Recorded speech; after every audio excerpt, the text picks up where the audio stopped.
Ever feel like sometimes you're just fumbling through conversations? Especially with people you'd really like to connect with. Oh, yeah. Well, today we're diving deep into some really proven tactics to help you totally nail those interactions, Hmm. make a fantastic first impression, Right. and genuinely connect with just about anyone. Yeah. We'll be looking at some key takeaways from a popular book, Cool. How to Talk to Anyone by Leil Lowndes.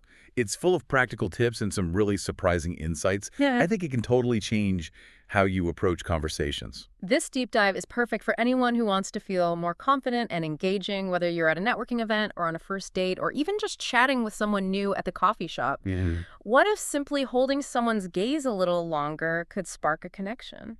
That's actually backed by science. Lowndes talks about a study in Boston where strangers who maintained prolonged eye contact Oh, wow. actually began to develop feelings of respect and even attraction. It Interesting. might sound crazy, but deep eye contact Yeah. triggers a release of norepinephrine, a neurotransmitter tied to excitement Mm. and, yes, even attraction.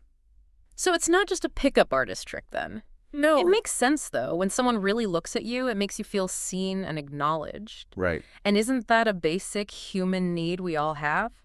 To be recognized and to feel important? Absolutely. Oh. Lowndes even shares a story about how a woman's gaze across a seminar room totally captivated her, Oh, wow. and it led to a coffee date. She calls this technique sticky eyes, which basically means holding eye contact Hmm. for a couple of extra seconds Yeah. after someone finishes speaking. Sticky eyes, huh? I get the idea behind it, but maybe engaged gaze would sound a little less, well, Right. intense. Point taken. But it's about that feeling of truly being present and attentive, though. Right? Those extra seconds Yeah. can make the other person feel heard and appreciated, Mm-hmm. which lays the foundation for a much more positive interaction. Yeah. Lowndes even tells a story about a salesman named Sammy. Sammy saw his sales double just by employing this technique. Think about it. If someone's trying to sell you something, wouldn't you be more likely to buy from the person who made you feel seen and valued? Absolutely. Yeah. It goes beyond sales, though. This applies to any interaction where you want to establish rapport, build trust, Right. or simply make someone feel comfortable. It's like you're saying, I'm here, I'm listening, and what you have to say matters to me. So we've nailed the importance of eye contact. Right. But what about the actual words we use? How do we keep people engaged and wanting more? Well, Lowndes suggests Yeah. that we should think less about what we want to say Mm-hmm. and more about what we can learn about the other person. So make them the star of the show. Exactly. It's about making them the star of the show, Oh, okay. focusing on their interests and passions. Mhm. Instead of defaulting to one-word answers, Right. try offering a little glimpse into your world, something that might spark their curiosity and invite further conversation. Okay, I like that. Go beyond just saying Chicago. When someone asks where you're from, Yeah. what's a specific memory or interesting fact about your hometown Mhm. that you could share instead? Okay, that's a great point. Lowndes even talks about tailoring her responses based on the audience. But how do you actually do that effectively? It's all about reading the room Mm-hmm. and being aware of the social context. If you're at a political event, you could drop in a thoughtful observation about current events. Mm-hmm. At an art gallery, Mm-hmm. maybe mention your favorite artist Oh, I see. or something that struck you about a particular piece. So it shows you're present and engaged and not just running through a script in your head. Yeah, It also makes me realize how important it is to do your research beforehand. right. Think about who you'll be interacting with, what their interests might be, and what's going on in the world that might be relevant to the conversation. Exactly. A little preparation can go a long way Right. in making you a more engaging and informed conversationalist, which in turn helps build that sense of connection. Okay, now, are you ready for a technique Yes. that might sound a little strange at first? Bring it on. Our listeners are ready to level up their conversation game. Let's hear it. Lowndes calls it parroting. And when it's done right, it can be amazingly effective. It involves repeating the last few words of what someone says, Okay. but not in a way that feels like you're mocking them. I can see how that could go very wrong if you're not careful. Definitely. It's all about subtlety. The idea is to encourage the other person to elaborate and to delve deeper into what they're saying. Oh, Think of it like you're gently prompting them to share more. so like you're saying, tell me more. I'm genuinely interested in what you have to say. And we all want to feel heard and understood. Exactly. And there's actually a psychological reason why this works so well. Oh, cool. Mirroring someone's language creates a subconscious rapport, making them feel more connected to you Right. and more open to sharing. Lowndes even gives an example of a car salesman who sold a Lamborghini using this technique. Hold on. He sold a Lamborghini by just repeating what the customer said. How did that even happen? So the customer initially hesitated, saying the car was out of his budget. Okay. But instead of pushing a cheaper model, Right. the salesman simply repeated, out of your budget. Wow. That simple repetition prompted the customer to open up about his aspirations, Oh, okay. his desire for a luxury car. That is fascinating. Just by making the customer feel heard, the salesman created an opportunity to connect on a deeper level, which ultimately led to the sale. So maybe parroting is the secret to getting that dream car after all. Well, it definitely highlights the power of making people feel heard and understood. Yeah. And that can lead to all sorts of unexpected outcomes. Right. But remember, it's all about being genuine and respectful in your approach. Okay, so we've talked about eye contact, focusing on the other person, and this parroting technique. But what about our body language? I mean, our words are only part of the equation, right? Absolutely. Our nonverbal cues, things like posture, hand gestures, even silence, can speak volumes. Yeah. Lowndes stresses the importance of being mindful of these signals, both the ones we're sending and the ones we're receiving. Yeah. It's about ensuring that our body language aligns with our message. Okay. We don't want to be saying one thing while our posture screams something completely different. Right, like if you're telling someone you're excited about their project, but you're slouched over and avoiding eye contact, they're not going to believe you. Exactly. It's about congruence. Yeah. And it also works the other way around. Okay. Paying attention to the other person's nonverbal cues can give you valuable insights Right. into how they're feeling and help you adjust your approach accordingly.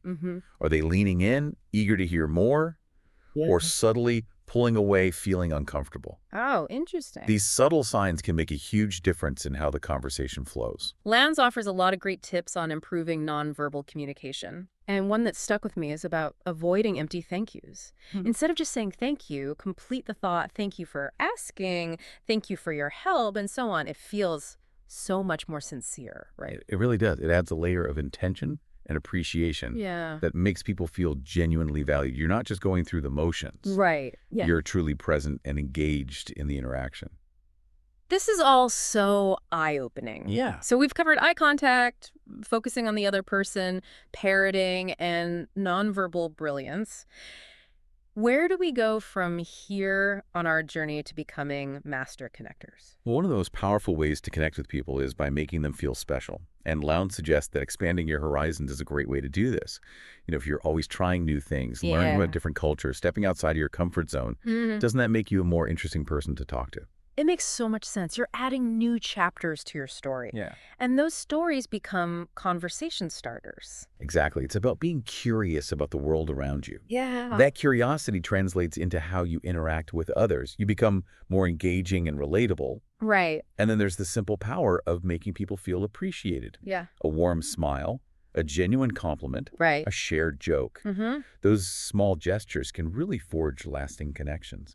Speaking of compliments, Yes. Lowndes has some really interesting insights on how to give compliments that truly resonate. Right. Compliments that make people feel seen and appreciated. Mm-hmm. How do we avoid those generic compliments that just feel empty and insincere? It's about being specific and showing that you've been paying attention. Instead of just saying, you look nice, Right. try something like, that color really compliments your eyes. Oh, okay. It's such a warm and inviting smile. You're going beyond the superficial and noticing something unique and genuine about the other person. And it's not just about the words themselves either, right? It's about your tone of voice, your eye contact, Yeah. those nonverbal cues that amplify the impact of your words. Yes, exactly. You want to convey genuine warmth and appreciation. Think about the last time you received a compliment that truly made your day. What made it so special? It's likely that the person who gave you the compliment was fully present Yeah. and their sincerity shone through. So we've mastered the art of compliments. But what about asking for favors? I always feel so awkward doing that. Lowndes offers some really helpful advice on this too. Okay. She suggests framing the favor as something that benefits both parties. Oh. It's not about taking advantage of someone's generosity, but about creating a win-win situation. Okay. Let's say you need help moving. Instead of just asking a friend to haul boxes, you could say something like, hey, I'm moving next weekend and I'd love your help. I'm ordering pizza and beer afterward, and it would be great to catch up. So you're not just asking for help, you're offering something in return: good food, company, a chance to connect? Exactly. It's about acknowledging the value of their time and effort. And just as important, be really clear and specific about what you need. People are much more likely to help if they understand exactly what you're asking of them. Don't be vague or beat around the bush. And don't be afraid to follow up. Sometimes things slip people's minds, so a gentle reminder can go a long way. Those are really helpful tips. What about delivering bad news? Those conversations can be so tough. Yeah. Does Lowndes offer any advice on how to handle those situations with grace and empathy? She does. Mm. First and foremost, choose the right time and place. Don't ambush someone with bad news in public or when they're already stressed. Yeah, of course. Find a private, quiet space where you can have a calm and focused conversation. And be direct, but compassionate. Don't sugarcoat or try to downplay the situation. People appreciate honesty, even when it's difficult to hear. So find that balance between being truthful and being sensitive. Right. And your nonverbal communication is really crucial here. Your tone of voice, your facial expressions, your body language, all of these convey empathy and support. It's like you're saying, I'm here for you, even in the midst of this. Be prepared to listen, too. The other person might need to vent, process their emotions, Right. or ask questions. Give them the space to do so without interrupting or offering unsolicited advice. Sometimes just being a sounding board is the most helpful thing you can do. Absolutely. It's about providing a safe space for someone to work through their feelings. And remember, even in challenging conversations, Yeah. it's essential to maintain respect. Mm-hmm. Avoid blaming, shaming, or making personal attacks. Focus on the facts and on finding a constructive way forward. All of this great advice applies to in-person conversations. Right. But what about those tricky phone conversations? Oh, yeah. We've all had those awkward moments where the conversation kind of drags, or you get interrupted, or you just struggle to stay focused when you're not face-to-face. Yeah. Phone conversations definitely have their own unique set of challenges. Right. Lowndes offers some really clever strategies for navigating those. Mm. For example, she suggests using the person's name at the beginning of the call to capture their attention. Okay. But then avoiding overuse of their name throughout the conversation because it can become distracting. Oh, that's a great tip. I've definitely been on calls where the person keeps repeating my name and it starts to feel really unnatural. Yeah, it's all about finding that sweet spot. Right. Acknowledge their presence and then let the conversation flow more naturally. Okay. And here's another essential tip: always ask, is this a good time to talk? Before launching into a lengthy conversation. You'd be surprised how many people skip that step. You know, it's such a simple courtesy, Yeah. but it shows respect for the other person's time and ensures that they're actually available and engaged. Right. And if you do happen to reach their voicemail, keep your message concise. State your name, your number, and the reason for your call. Don't ramble or leave a long, drawn-out message. Right. Respect their time and make it easy for them to call you back. Yeah. Great advice. Yeah. We've talked a lot about verbal communication, but let's circle back to body language for a moment. We touched on it earlier, Right. but Lowndes really emphasizes its importance throughout the book. It's such a crucial part of communication. Right. She encourages us to be mindful of our posture, our hand gestures, our overall demeanor. If you're slouched over with your arms crossed, you're likely to be perceived as closed off or disinterested. Right. Even if you're genuinely interested in what the other person has to say. Our body language can completely contradict our words. Exactly. So it's all about projecting confidence and approachability. Okay. Standing tall, making eye contact, Right. using open hand gestures. These all convey a sense of warmth and openness. It's like you're inviting the other person into your space, making them feel comfortable and welcome. We've covered a lot of ground here. We've explored everything from the power of eye contact and parroting to giving killer compliments and navigating difficult conversations. But before we move on, is there anything else that stands out to you from how to talk to anyone? Anything you found particularly insightful or surprising? You know, one thing that really stuck with me is Lowndes' emphasis on the power of listening. Sounds so simple, right? but truly listening Right. with the intent to understand, Yeah. rather than just waiting for your turn to speak, is a skill that takes Wow. practice and intention. It's so true. We often get so caught up in what we're going to say that we miss out on truly hearing what the other person's communicating. Exactly. Yeah. When we're fully present and attentive, Yeah. it not only makes the other person feel valued, Right. but also allows us to learn and grow from their experiences and perspectives. Think about it. Every conversation is an opportunity to expand our understanding of the world and to connect with another human being on a deeper level. That's a beautiful way to put it. And it reminds me of another important point Lowndes makes, the importance of being authentic. We don't have to pretend to be someone we're not to have meaningful conversations. In fact, when we try to force it, it often comes across as insincere and inauthentic. I completely agree. People can sense when you're being genuine, and that authenticity is what creates real connection. It's like you're giving each other permission to be yourselves, Yeah. flaws, and all, and that vulnerability can be incredibly powerful. So as we wrap up this deep dive, Yeah. I think the key takeaway is this. Mastering the art of conversation is less about memorizing techniques Right. and more about cultivating a mindset Yeah. of curiosity, empathy, and genuine interest in the people we interact with.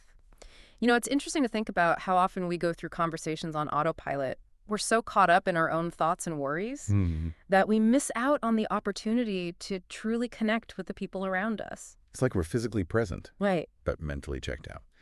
And that's a shame, because every conversation has the potential to Yeah. be something special, something meaningful. Lowndes' book really challenges us to be more intentional in our conversations, Right. to approach them with a sense of purpose and presence. And when we do that, when we truly show up and engage with the people we're talking to, Yeah. amazing things can happen. Absolutely. We can forge deeper connections, learn from different perspectives, Right. and even create positive change in the world around us. Think about it. What if everyone approached conversations with the level of intention and skill that we've been discussing today? Yeah. What kind of impact could that have on our relationships, our communities, even our society as a whole? That's a powerful thought. It makes me realize that mastering the art of conversation isn't just about improving our social skills. It's about tapping into our human potential for connection and understanding. It's about creating a world where people feel seen, heard, and valued. Exactly. And it starts with each of us making a conscious effort to be more present, more engaged, and more intentional in our conversations. So as we wrap up our deep dive into how to talk to anyone, I want to leave you with a challenge. Think about one technique we've discussed today that really resonated with you. It could be sticky eyes, parroting, giving specific compliments, or maybe just the idea of being a more active listener. Pick one thing and commit to trying it out in your next conversation. Observe what happens. Notice how people respond. You might be surprised by the subtle shifts in energy, the deeper connections you forge, and the unexpected doors that open. Remember, this is a journey, not a destination. There's always more to learn, more to explore, and more ways to connect with the amazing people around us. So keep practicing, keep experimenting, and keep those conversations flowing, because in a world that's increasingly disconnected, the ability to connect, to communicate, to truly see and hear each other is more valuable than ever. And who knows, maybe you'll even sell a Lamborghini along the way. Well, on that note, we'll sign off for today. Until next time, keep diving deep and keep those conversations strong.